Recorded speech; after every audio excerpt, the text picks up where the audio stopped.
There are changes in legislation. There are a lot of efforts on the ground to try to change this situation. And this is what we would like to talk about today. And as an alliance, we are addressing various areas of the local food system, and food waste and food rescue is a crucial link in making our system sustainable. So Heather, why don't you just say a couple of words, about this whole field, and then introduce Derek, who was so kind to join us today from the city of Vallejo. Will do. So once again, I'm Heather Pierini with Food is Free Solano. Food is Free Solano is an organization that one of our major purposes is to get food out to people in need, but to source that food, we are working in several different areas. And one of the really important parts is food rescue and recovery. Food rescue and recovery is diverting food from the waste stream while it's still great for humans.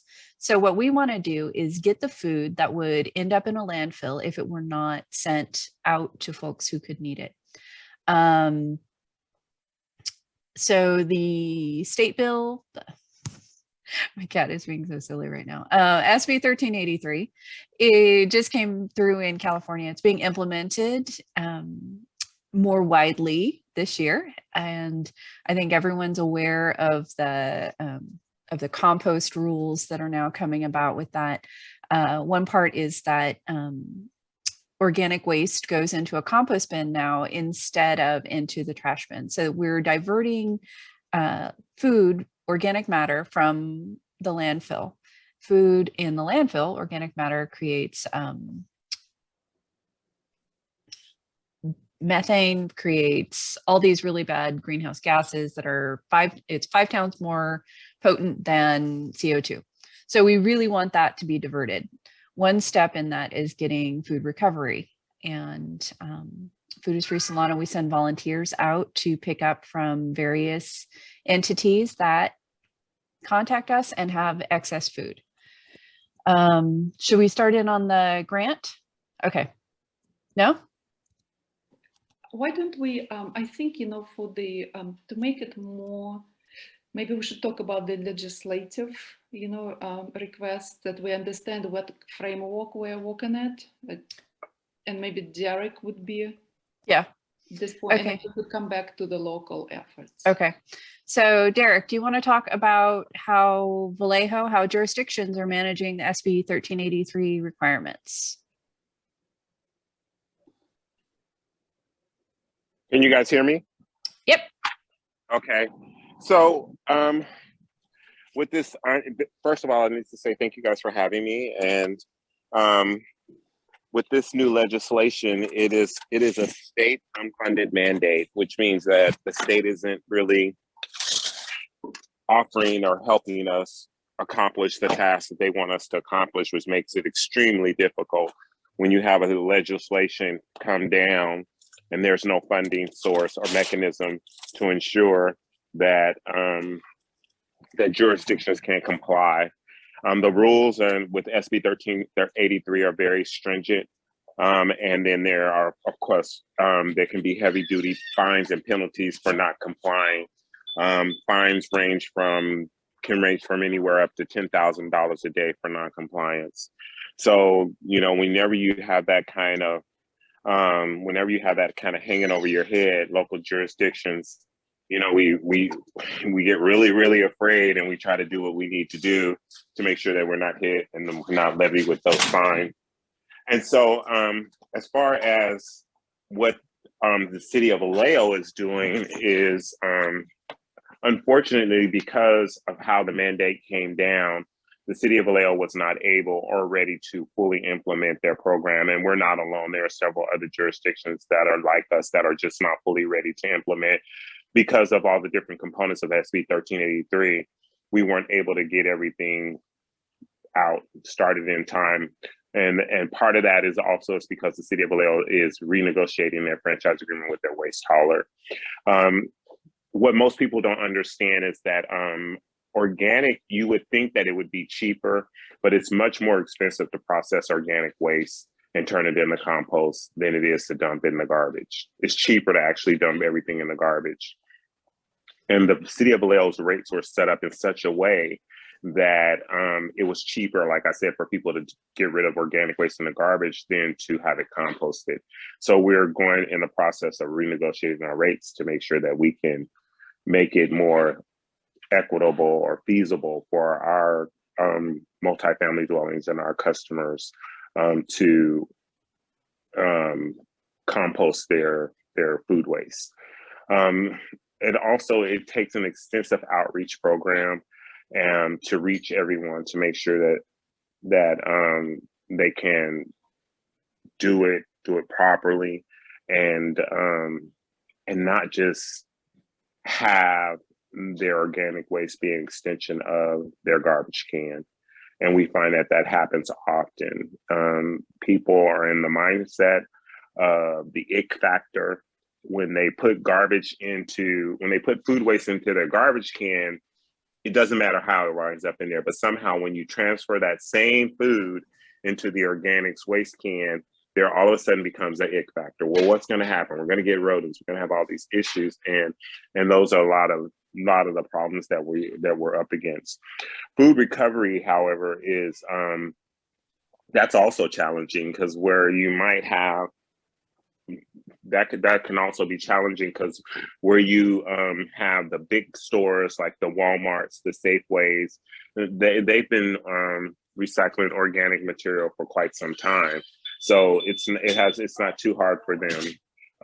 But then as it starts to trickle down and get to some of the smaller mom and pop stores or the smaller places, bakeries and stuff like that, who are just used to putting stuff in the garbage, it becomes a little more difficult.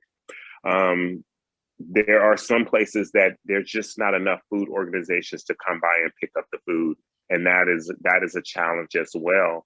And so we have all these challenges that we're up against when it comes to trying to remove food from the waste stream and put it into organics, recycling, and or to make sure that it's good food that people can eat. So that is some of the bigger challenges that we face. It's like, how do we get the Panera breads? Panera is more than willing to donate their bread, their food, but it doesn't have a long shelf life. And then who's going to pick it up every day? And so having organizations out there that's just willing. We have a few. We also have events and venues. When someone has a wedding, and there's all this food left over, people don't know that there's a Good Samaritan law that says that if I donate my food and you get sick from eating my food, that you can't sue me, especially if you donate it to a nonprofit organization. And you really try to do everything to make sure that no one would get sick.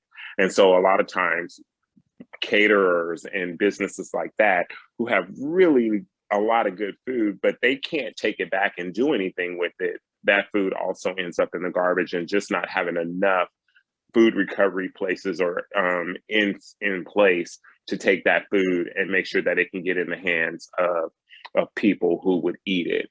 And although we have people that are really struggling with homelessness and are out on the street, they're not always willing to go to soup kitchens or go to churches to eat. And so again, and there's not enough people to collect that food to get it to the churches and or food places that would take cooked food. And so we have a lot of different struggles with the legislation, and trying to make sure that we can have all these mechanisms in place. And this is the responsibility of the city to make this happen.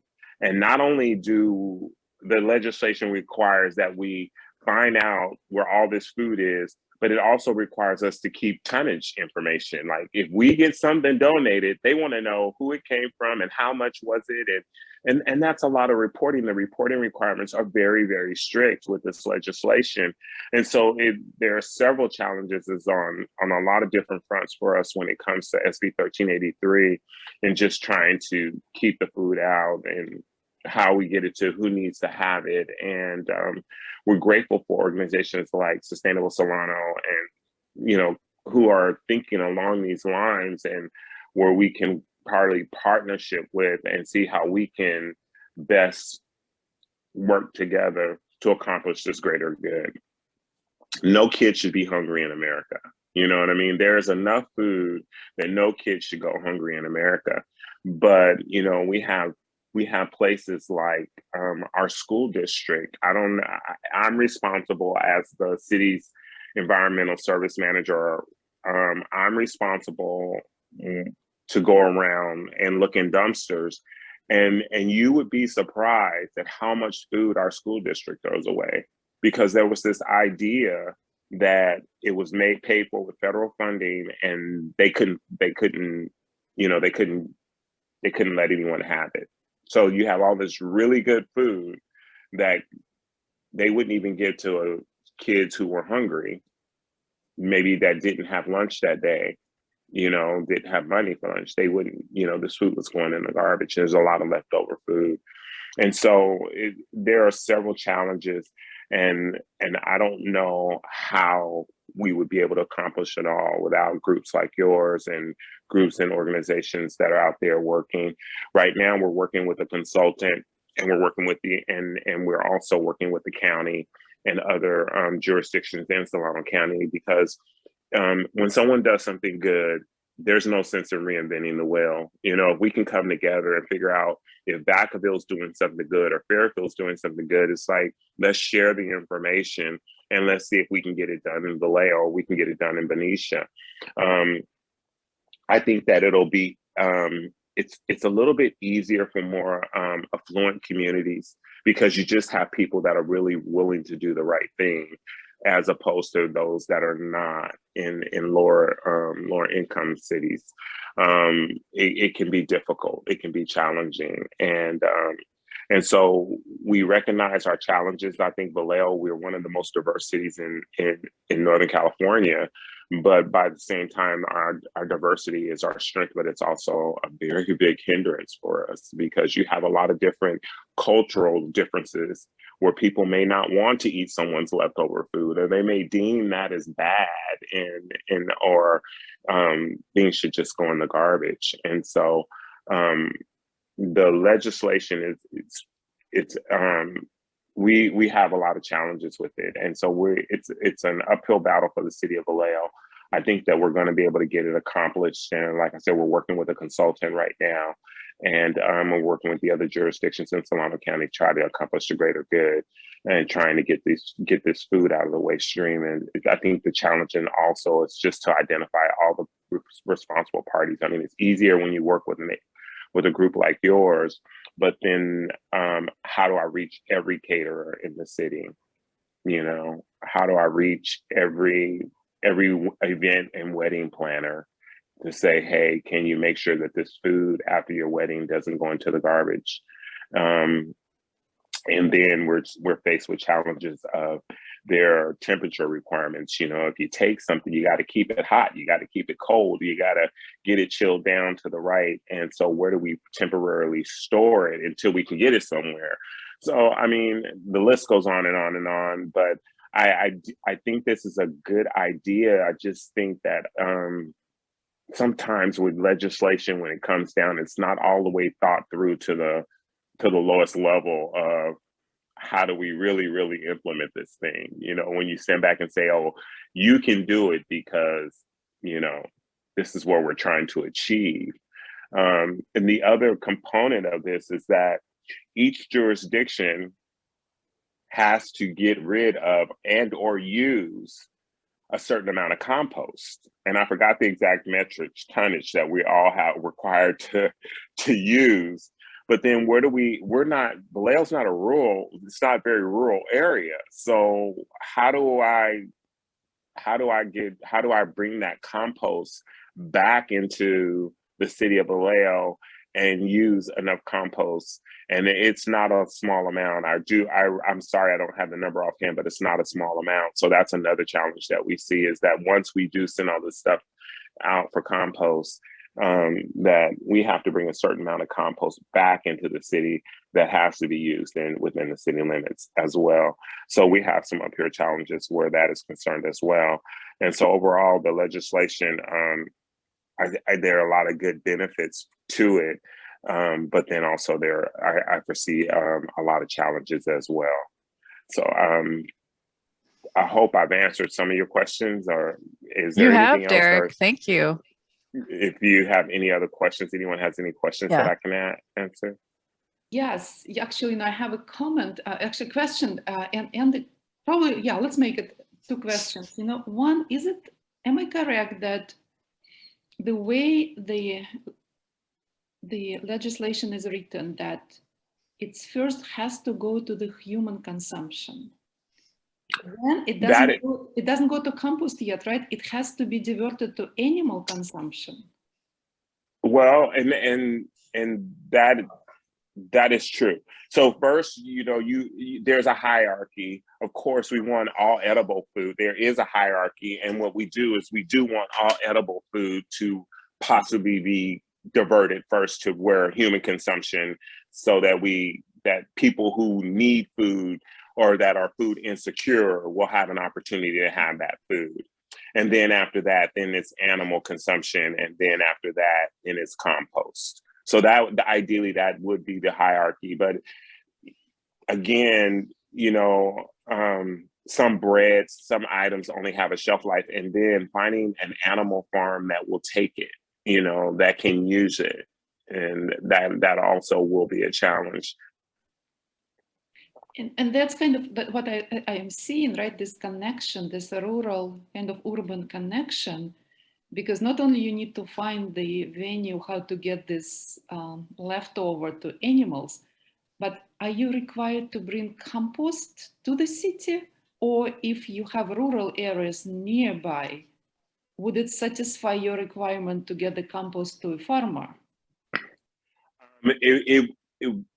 We are required to use it within the city. We are looking for areas that, so for instance, if the city of Napa has, they use all of their compost, but can use some more, and we don't have enough places or areas to use it in, that we can give them some of our credits. That would work. You know what I mean? We can give them some of our compost, and that would suffice. But it's finding, everyone has these requirements. And everyone has these requirements. The next thing is, what level or grade of compost are we getting? Because, compost has very different levels and very different grades. And would the compost that is used for grapes that we get suffice? The compost that they're willing to give us back, is that going to suffice? And will they want to use it? You know what I mean? And so, then again, those are the challenges and things that we'll have to work out as well. And that's why it's great we're talking about this in the context of the local food system, not just, food charity or, agriculture, Right. but together, right? And there's definitely something that needs to be solved. We don't know yet how. There are more questions. But I want to check around with the room. Are there more questions at this point to Derek? Priscilla. More a comment. I believe with getting the food to people for consumption from things, events, and restaurants. I remember when I worked in Southern California, someone came and gave a presentation from Waste Not, I think OC in Orange County. And they've they kind of, I don't know if you know about them, but they kind of have a model already where they made connections and how they work together to overcome some, there's a lot of requirements with food, right? It has to be a certain temperature, all those kinds of logistics, that they've worked through a lot of that, and seems to be a good program. So that might be somebody to reach out to who's already has been doing it for a while. Yeah, that's all I want to say. Yeah, and for places in the Bay Area, they have those organizations already established, food runners who will pick up, but you got to remember, in the city or in San Francisco, you're going to have a lot more homelessness and people who are willing to take this food, at shelters and that sort of place. And when you think about the shelters that we have here in Solano County, can you name a few? And it's like, and if we overwhelm those places with food, will they be willing to take it? And are they going to be willing to take our cooked food? I know in Vallejo, we only have a couple. I mean, there are some places that feed that I know off the top of my head. I do have a list of places that supposedly have that feed the homeless or feed those that are in need. I've taken them, cooked food and they were gracious and took it, but I don't know. One in particular is the two that I most am familiar with is the Christian Health Center and then First Baptist Church. And those two organizations readily will take anything and they do feed, but I don't know about anyone else. Like if you're in the Bay Area, you have like Pony Express and you have other people that have runners that'll take this food and they have a whole network of people that they can get that food to and distribute it and, cooked and uncooked food. So not as much in Solano County, but we're working on it. Yes, and we're going to spend some time with Heather discussing it. But before we move to Heather, there are a couple interesting comments and questions for you, Derek. What's about the urban agriculture? Because, we have community gardens. Then there's a question, there's, private backyards with chickens and goats. And Vallejo is, one of those cities with animals, right? Given your influences. How could these people get the leftover? I haven't worked on, well, let me back up. So in Vallejo, for instance, in Vallejo, I can speak to Vallejo. In Vallejo, what we do is we realized that there were several people that wanted to compost. And so what we did was we purchased compost bins and we sell those compost bins at a reduced price. So what it does is it allows people to compost their own stuff in their own backyard. Also, in our franchise agreement with our franchise waste hauler, we had agreement that they had to bring back 160 cubic yards of compost each rate year, and to be distributed free of charge to the public. So what we've done is we've set up compost where we have compost giveaways. So you can get a reduced compost bin and you can pick up a couple bags of free compost from Recology Vallejo. So when you talk about getting food for the chickens, if you have your own personal chickens and goats, I think that's going to be a little more challenging. I think that if you go to a food bank, you can always get food, but it's kind of hard. Like our primary thing or the primary legislation, if like we talked about that hierarchy, is that we first want to make sure that anyone who wants food, human consumption, that they get the food first and then it should trickle down. It's going to be a little more challenging for the little mom and pop who just have a few chickens or goats in their backyard who want to get food just to feed their chickens and their goats. Does that make sense? It does, but if there are no more questions to Derek, and then we could move to Heather, because I think Heather has a vision that could actually satisfy also little, the chicken keepers in the right. Yes. Derek, thank you so much for talking about SB 1383 from your jurisdiction's perspective.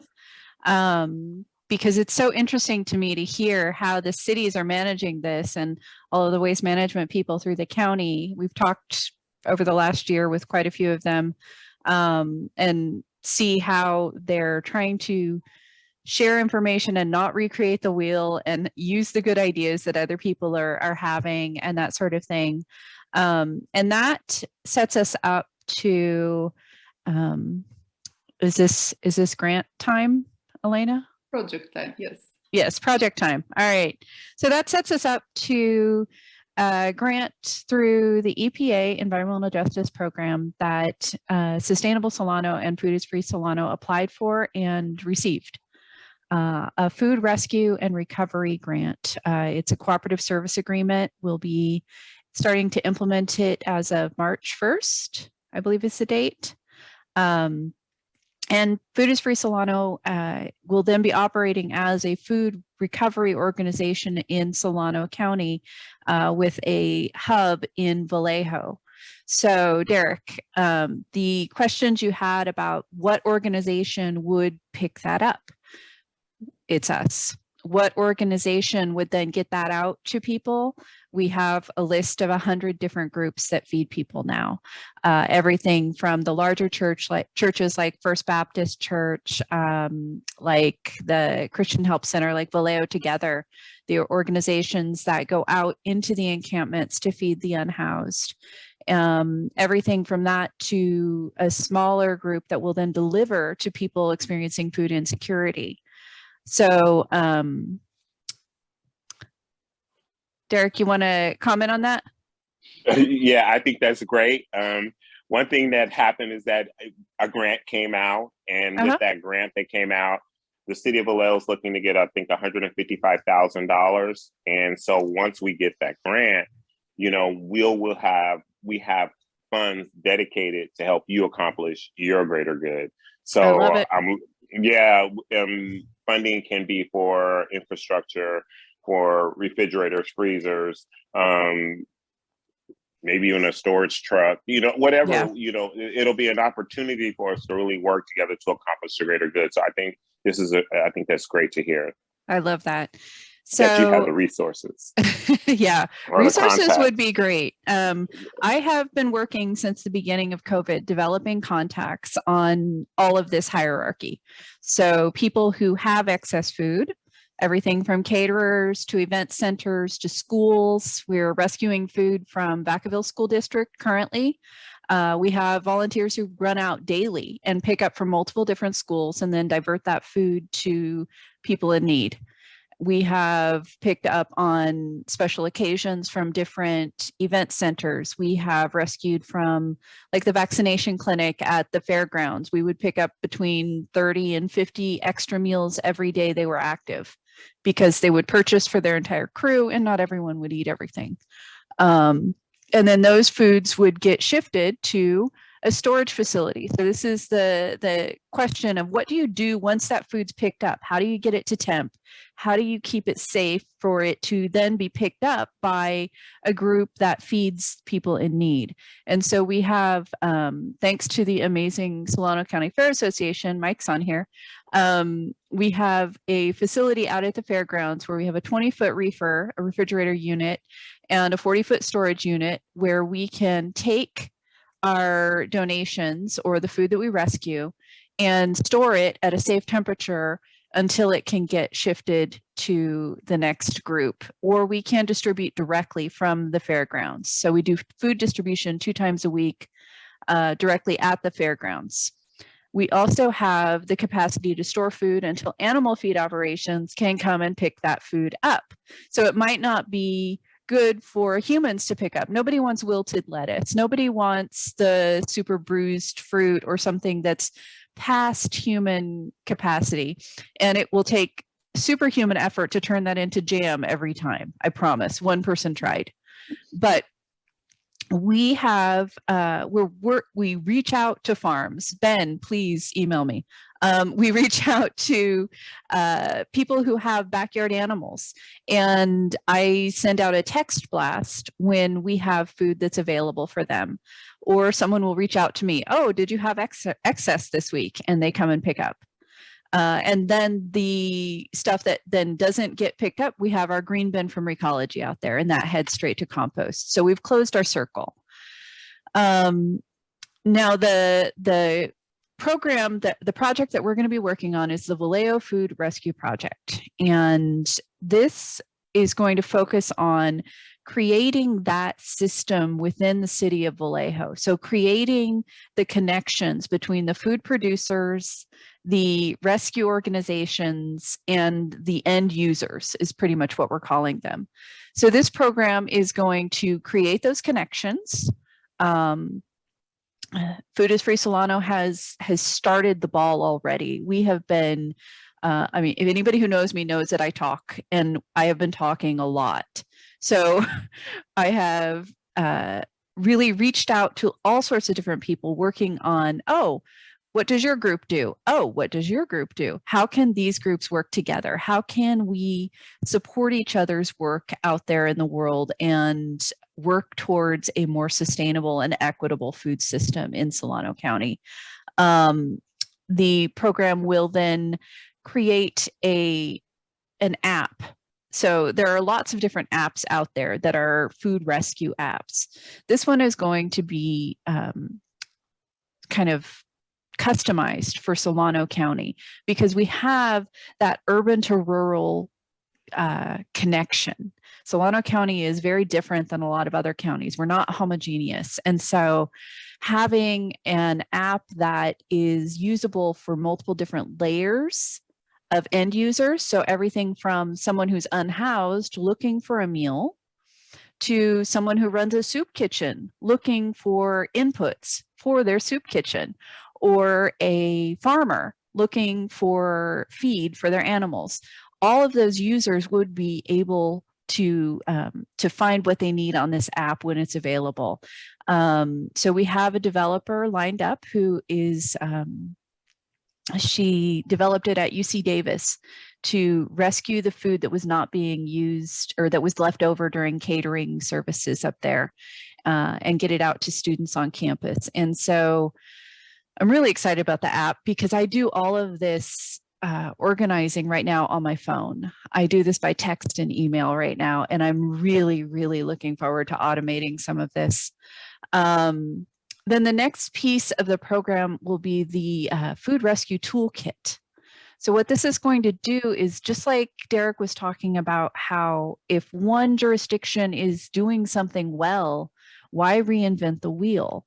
Let's put together a toolkit that teaches how to set this up in different and diverse communities, because we have everything from Benicia to Vallejo to Vacaville to Rio Vista. All these different communities have different cultures.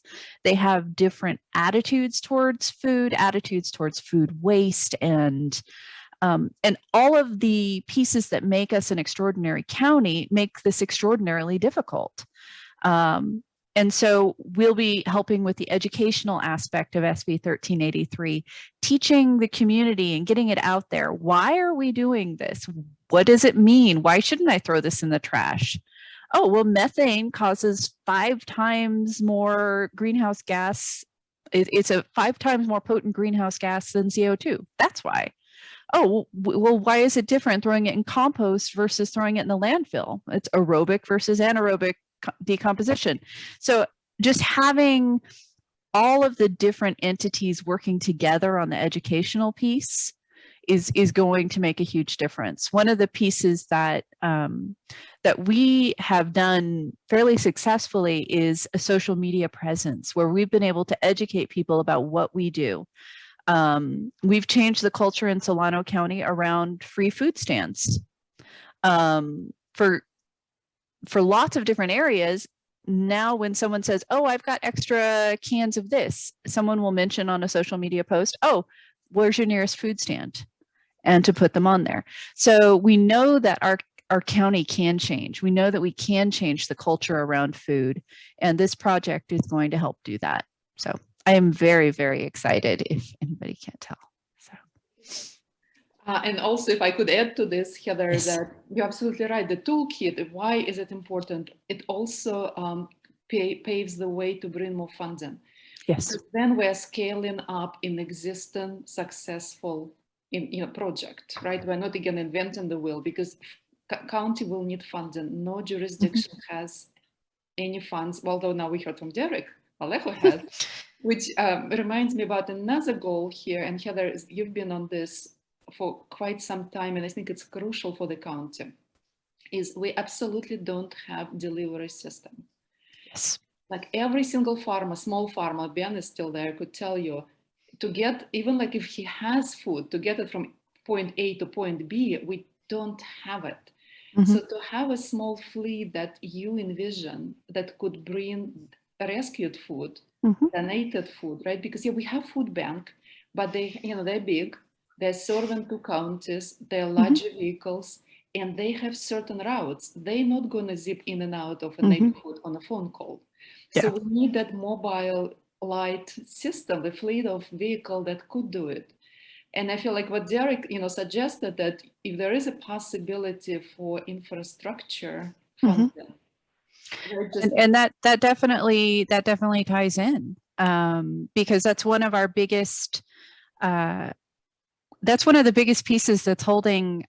We're at the cusp, I think, of a lot of things, and that's, it could be so useful to scale up, to be able to have not just volunteer vehicles, but a dedicated fleet and drivers, trained drivers. There are, I'm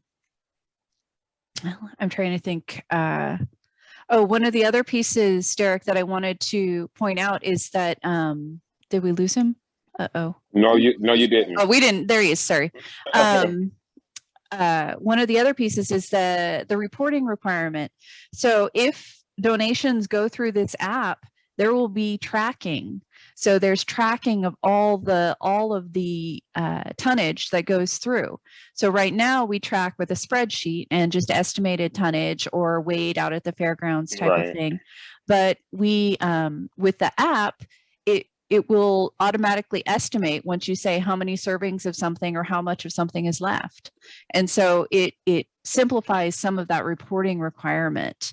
And I see this as something that, if we all kind of push towards utilizing one method, we simplify it for everybody. Can I suggest then that I'm grateful to be on this call. I'm grateful that you guys invited me, but I think it would be very useful for you guys to shoot your pitch at all the jurisdictions in Solano County. We're all getting this money, and it's like one-time money. And so I would start thinking about what I need and have my hand out and start shopping those jurisdictions now. So when the money starts coming, that you guys are the first on the top of the list, because from what I'm hearing, we all stand to benefit from the work that you're doing. We all stand to benefit. And so I think that countywide, which each jurisdiction getting funding, this one-time grant money, I think that you should start shopping them now, getting your hand out, saying, and thinking about what you really need and what the costs are and how each jurisdiction can help you get there, because we all, like I said before, we all stand to benefit from the work that you're doing. Yes, because the work will support all of the jurisdictions' requirement that they have contracts with a food recovery organization. And besides the food bank in Solano County, I think there's Copia, but they're not very active out here. I think I've received one donation from Copia so far. And I've been signed up for 2 years. So I'm trying to think of any other, because there's not dedicated food rescue operations. There are people who feed food insecure people. There are people who have excess food, but it's a food redistribution problem. So this is a logistics issue, and logistics is what we are focused on right now. So okay, thanks, yeah. Heather. And there's I think there's a question from Stephanie. Are you? Yeah, well, I was just going to kind of pitch in as Derek was speaking. I wanted to mention that, there's a need for this distributed and very strong community-based network of organizations who are talking to each other and communicating with each other, which can happen through the app. And I just lost my train of thought there. It'll come back. There was one other thing I was going to mention, so let me ponder that. I'll be back. One more thought, is that with the app, that's exactly where we could manage hierarchy of needs. Because if we pass the window for prepared food, right, that's it. It could be clearly marked on the app, but that's where the backyard chicken keepers could still claim that food. Oh, Elena, you were just touching, okay, it came back to me now. It's the other point of this is for it to be, I think we use the term hyper local. So I just want to clarify that we're not trying to move food from like my lemon tree in Benicia all the way up to someplace in Dixon. It's like we want to keep it very tight and very, you know, very local so that it's not moving very far, which may or may not help with the temperature requirements, but, you know, possibly it could. So just wanted to put that out there. Yeah, I see the need for connection within all different areas of the county for this. And so Derek's knowing that there are a couple of these organizations that feed people in Vallejo, and just recognizing that there's going to be so many more. And once you have kind of the food recovery organization, whether it's a for-profit or nonprofit enterprise, that is the filter. So the city will refer people or have the contract with the recovery organization. The recovery organization then distributes out amongst the entire community, and then can report back and all of the pieces needed. So so I think that infrastructure piece, I'm really excited about creating that. I'm really excited about seeing what's not there right now and that what we can create in the future. And I know that having an unfunded mandate is just so much fun. And I know that all of the different jurisdictions have been thinking about it for so long. We've talked with lots of different people. And we know that they've had issues trying to figure out how the implementation is going to go, and there's no kind of clear single message yet. So we would love to be able to help people do that. Let's open it up now. Any questions, thoughts, suggestions? Just raise your hand and we'll unmute you if you guys are muted.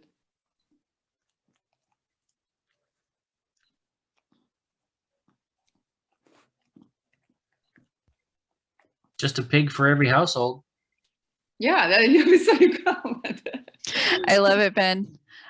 We distribute at the fairgrounds Tuesday and Thursday afternoons, and usually Thursday at 6, I've got pig feed. Well, on that note, I got to go feed the pig. So adios. Thanks, Thank you. Ben. Okay, so then if there are no more questions, that's really where we are taking it. Challenge is an opportunity, and really, I guess something really good is emerging out of this challenge.